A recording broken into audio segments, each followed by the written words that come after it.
আসসালামু আলাইকুম ওয়া রাহমাতুল্লাহি ওয়া বারাকাতুহু। আপনি কি কখনো ভেবেছেন এমন একটি আমল আছে যা আল্লাহর কাছে এত প্রিয় যে তা মানুষের গুনাহ মাফের দরজা খুলে দেয়, অন্তরে প্রশান্তি এনে দেয় এবং আল্লাহর রহমতের আশা জাগিয়ে তোলে? সেই আমলটির নাম হলো ইস্তেগফার। আমাদের জীবনে এমন কোনো দিন নেই যেদিন আমরা ভুল করি না। কখনো কথা দিয়ে, কখনো কাজ দিয়ে, কখনো মনে মনে, জেনে বা না জেনে আমরা আল্লাহর অবাধ্যতায় লিপ্ত হয়ে যাই। কিন্তু সুসংবাদ হলো আল্লাহ তাআলা অত্যন্ত ক্ষমাশীল। তিনি তার বান্দাদের তওবা ও ইস্তেগফার করতে আহ্বান করেছেন। আল্লাহ তাআলা কুরআনে বলেন, আমি বলেছি তোমরা তোমাদের রবের কাছে ক্ষমা প্রার্থনা করো, নিশ্চয়ই তিনি অতি ক্ষমাশীল। তিনি তোমাদের ওপর প্রচুর বৃষ্টি বর্ষণ করবেন, তোমাদের ধন সম্পদ ও সন্তান সন্ততি বৃদ্ধি করবেন এবং তোমাদের জন্য বাগান ও নদী দান করবেন। সূরা নূহ আয়াত 10 থেকে 12। এই আয়াত থেকে আমরা বুঝতে পারি ইস্তেগফার শুধু গুনাহ মাফের মাধ্যম নয়, আল্লাহ চাইলে এর মাধ্যমে জীবনে বরকত, রহমত এবং কল্যাণও দান করেন। অনেকেই মনে করেন ইস্তেগফার শুধু বড় গুনাহ করার পর পড়তে হয়, কিন্তু এটি সঠিক ধারণা নয়। রাসূলুল্লাহ সাল্লাল্লাহু আলাইহি ওয়াসাল্লাম নিজেই নিষ্পাপ হওয়া সত্ত্বেও প্রতিদিন বহুবার আল্লাহর কাছে ক্ষমা প্রার্থনা করতেন। সহিহ হাদিসে এসেছে, রাসূল সাল্লাল্লাহু আলাইহি ওয়াসাল্লাম বলেছেন, আল্লাহর শপথ, আমি প্রতিদিন ৭০-এরও বেশি বার আল্লাহর কাছে ক্ষমা প্রার্থনা করি এবং তার কাছে তওবা করি। সহিহ আল বুখারী। আরেকটি বর্ণনা এসেছে তিনি দিনে ১০০ বার ইস্তেগফার করতেন। এখন প্রশ্ন হল, যিনি আল্লাহর প্রিয় নবী, যার পূর্বাপর গুনাহ ক্ষমা করে দেওয়া হয়েছে, তিনি যদি প্রতিদিন এত বেশি ইস্তেগফার করেন, তাহলে আমাদের কত বেশি ইস্তেগফার করা উচিত? ইস্তেগফার মানুষের হৃদয়কে নরম করে, অহংকার দূর করে এবং আল্লাহর দিকে ফিরে আসার পথ খুলে দেয়। এটি শুধু মুখের একটি বাক্য নয়, বরং অনুতপ্ত হৃদয় নিয়ে আল্লাহর কাছে ফিরে আসার নাম। অনেকেই মনে করেন শুধু আস্তাগফিরুল্লাহ বললেই ইস্তেগফার সম্পূর্ণ হয়ে যায়, কিন্তু ইসলামে ইস্তেগফারের অর্থ শুধু মুখে একটি বাক্য উচ্চারণ করা নয়। আরবি ইস্তেগফার শব্দটি এসেছে গাফারা ধাতু থেকে, যার অর্থ হল ডেকে দেওয়া, ক্ষমা করা এবং গুনাহের পরিণতি থেকে রক্ষা করা। অর্থাৎ যখন একজন বান্দা আন্তরিকভাবে আস্তাগফিরুল্লাহ বলে, তখন সে আল্লাহর কাছে নিজের গুনাহ স্বীকার করে ক্ষমা প্রার্থনা করে এবং ভবিষ্যতে সেই গুনাহ থেকে বেঁচে থাকার অঙ্গীকার করে। তাই প্রকৃত ইস্তেগফারের সঙ্গে কয়েকটি বিষয় জড়িত: নিজের ভুল স্বীকার করা, গুনাহের জন্য আন্তরিকভাবে অনুতপ্ত হওয়া, সঙ্গে সঙ্গে সেই গুনাহ ছেড়ে দেওয়া, ভবিষ্যতে তা না করার দৃঢ় সংকল্প করা। যদি কারো হক নষ্ট করে থাকি, তবে তা ফিরিয়ে দেওয়া বা ক্ষমা চাওয়া। এগুলোই তওবার মৌলিক শর্ত, যা আলেমগণ কুরআন ও সহিহ হাদিসের আলোকে ব্যাখ্যা করেছেন। আল্লাহ তাআলা বলেন, হে মুমিনগণ, তোমরা সবাই আল্লাহর কাছে আন্তরিক তওবা করো, যাতে তোমরা সফল হতে পারো। এ থেকে বোঝা যায় আল্লাহ শুধু মুখের কথা নয়, আন্তরিক হৃদয় চান।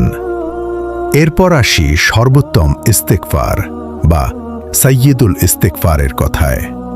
রাসূলুল্লাহ সাল্লাল্লাহু আলাইহি ওয়াসাল্লাম বলেছেন, এটি ইস্তেগফারের সর্বশ্রেষ্ঠ দোয়া। তিনি আরও বলেছেন, যে ব্যক্তি দৃঢ় বিশ্বাস নিয়ে সকালে এটি পড়ে এবং সন্ধ্যার আগে মারা যায়, অথবা সন্ধ্যায় পড়ে সকালে মারা যায়, সে জান্নাতবাসীদের অন্তর্ভুক্ত হবে। সহিহ আল বুখারী। এই হাদিস আমাদের শেখায় যে ইস্তেগফার শুধু গুনাহ মাফের জন্য নয়, এটি জান্নাতের পথও সহজ করে। তবে মনে রাখতে হবে, শুধু দোয়া মুখস্থ পড়লেই হবে না। এর অর্থ বুঝে, আন্তরিক বিশ্বাস নিয়ে এবং আল্লাহর প্রতি পূর্ণ ভরসা রেখে পড়তে হবে। আজ থেকেই নিজের জন্য একটি অভ্যাস তৈরি করুন। প্রতিদিন অন্তত কিছু সময় আলাদা করে বলুন, আস্তাগফিরুল্লাহ ওয়া আতুবু ইলাইহি। আমি আল্লাহর কাছে ক্ষমা প্রার্থনা করছি এবং তার কাছেই তওবা করছি। হয়তো এই একটি আমলই আপনার জীবনের পরিবর্তনের সূচনা হয়ে যাবে আল্লাহর রহমতে। সবার আগে মনে রাখতে হবে, ইস্তেগফারের সবচেয়ে বড় ফজিলত হল আল্লাহর ক্ষমা লাভ। আল্লাহ তাআলা বলেন, যে ব্যক্তি কোনো মন্দ কাজ করে অথবা নিজের উপর জুলুম করে তারপর আল্লাহর কাছে ক্ষমা প্রার্থনা করে, সে আল্লাহকে অতি ক্ষমাশীল ও পরম দয়ালু পাবে। সূরা আন-নিসা আয়াত 110। আয়াত আমাদের শেখায়, বান্দা যত বড় গুনাহই করে থাকুক না কেন, যদি সে আন্তরিকভাবে আল্লাহর কাছে ফিরে আসে তবে আল্লাহর রহমতের দরজা তার জন্য খোলা। এরপর আসে রিক ও বরকতের বিষয়। আল্লাহ তাআলা সূরা নূহে তার নবী নূহ আলাইহিস সালামের ভাষায় বলেন, তোমরা তোমাদের রব্বের কাছে ক্ষমা প্রার্থনা করো, নিশ্চয়ই তিনি অতি ক্ষমাশীল। তিনি তোমাদের ওপর প্রচুর বৃষ্টি বর্ষণ করবেন, তোমাদের ধন সম্পদ ও সন্তান সন্ততি বৃদ্ধি করবেন এবং তোমাদের জন্য বাগান ও নদী দান করবেন। সূরা নূহ আয়াত 10-12। এখানে গুরুত্বপূর্ণ বিষয় হল, আল্লাহ ইস্তিগফারের সঙ্গে তার পক্ষ থেকে দান করা বিভিন্ন নিয়ামতের কথা উল্লেখ করেছেন। তবে এর অর্থ এটি কোনো যান্ত্রিক নিশ্চয়তা নয় যে নির্দিষ্ট সংখ্যক ইস্তিগফার করলেই সবাই ধনী হয়ে যাবে, বরং আল্লাহ তার হিকমত অনুযায়ী বান্দাকে কল্যাণ, বরকত ও উত্তম রিক দান করেন। রাসূলুল্লাহ সাল্লাল্লাহু আলাইহি ওয়াসাল্লাম আরও বলেছেন, যে ব্যক্তি নিয়মিত ইস্তিগফার করে আল্লাহ তার প্রতিটি দুশ্চিন্তা থেকে বের হওয়ার পথ করে দেন, প্রতিটি সংকট থেকে মুক্তি দেন এবং এমন উৎস থেকে তাকে রিক দান করেন যা সে কল্পনাও করতে পারে না। এই হাদিসটি অনেকের মুখে শোনা যায়, তবে এর সনদ নিয়ে মুহাদ্দিসদের মধ্যে আলোচনা রয়েছে। অনেক আলেম এটিকে দুর্বল, দাইফ বলেছেন। তাই এটিকে নিশ্চিত সহিহ হাদিস হিসেবে উপস্থাপন না করে সতর্কতার সঙ্গে উল্লেখ করা উচিত।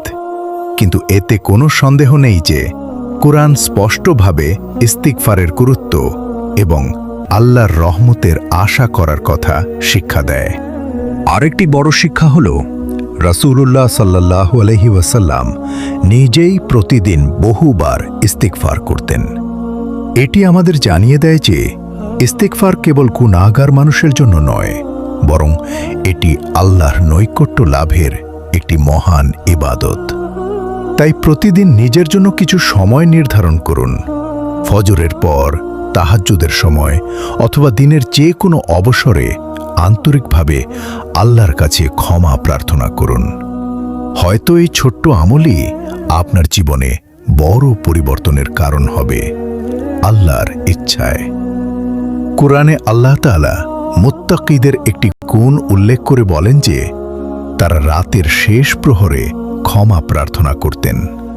সূরা আয-যারিয়াত 51:18। এ থেকেই বোঝা যায় তাহাজ্জুদের সময় অর্থাৎ রাতের শেষ তৃতীয়াংশ ইস্তিগফারের জন্য অত্যন্ত বরকতময় সময়।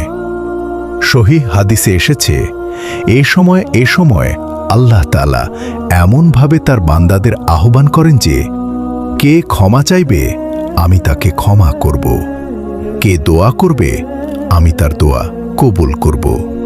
তাই এই সময়ে ইস্তিগফার করা বিশেষ মর্যাদাপূর্ণ। এবার আসি সাইদুল ইস্তিগফারের কথায়।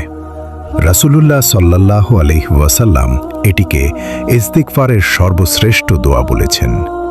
এর মধ্যে রয়েছে আল্লাহর একত্বের স্বীকৃতি, তার নিয়ামতের স্বীকারোক্তি, নিজের গুনাহের স্বীকৃতি এবং একমাত্র আল্লাহর কাছেই ক্ষমা প্রার্থনা।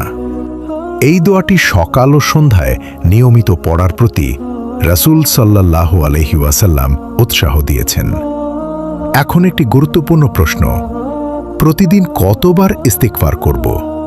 কোরআন বা সহিহ হাদিসে সাধারণ মুসলিমদের জন্য এমন কোনো নির্দিষ্ট সংখ্যা নির্ধারণ করা হয়নি যে অবশ্যই এতবার পড়তে হবে। তাই সংখ্যার চেয়ে আন্তরিকতা বেশি গুরুত্বপূর্ণ। তুমি চাইলে প্রতিদিন 50 বার, 100 বার বা তারও বেশি ইস্তিগফার করতে পারো, তবে লক্ষ্য হওয়া উচিত শুধু জিহ্বা নয়, হৃদয়ও যেন আল্লাহর দিকে ফিরে আসে। আজকের এই ভিডিও থেকে 3টি শিক্ষা মনে রাখুন। প্রথমত, কোনো গুনাহকে এত বড় মনে করবেন না যে আল্লাহ ক্ষমা করবেন না। আল্লাহর রহমত অত্যন্ত বিস্তৃত। দ্বিতীয়ত, শুধু মুখে আস্তাগফিরুল্লাহ বললেই যথেষ্ট নয়। গুনাহ ছেড়ে আন্তরিকভাবে আল্লাহর দিকে ফিরে আসাই প্রকৃত ইস্তিগফার। তৃতীয়ত, ইস্তিগফারকে প্রতিদিনের অভ্যাসে পরিণত করুন, কারণ এটি একজন মুমিনের হৃদয়কে পরিশুদ্ধ করে, আল্লাহর নৈকট্য লাভে সাহায্য করে এবং আখিরাতের জন্য সর্বোত্তম প্রস্তুতির একটি মাধ্যম। আল্লাহ তাআলা আমাদের সবাইকে আন্তরিক তওবা ও ইস্তিগফার করার তৌফিক দান করুন। আমাদের গুনাহসমূহ ক্ষমা করুন এবং দুনিয়া ও আখিরাতে কল্যাণ দান করুন। আমিন। ভিডিওটি ভালো লাগলে লাইক করুন, শেয়ার করুন এবং ইসলামিক জ্ঞানভিত্তিক আরও ভিডিও পেতে চ্যানেলটি সাবস্ক্রাইব করুন। আসসালামু আলাইকুম ওয়া রাহমাতুল্লাহি ওয়া বারাকাতুহু।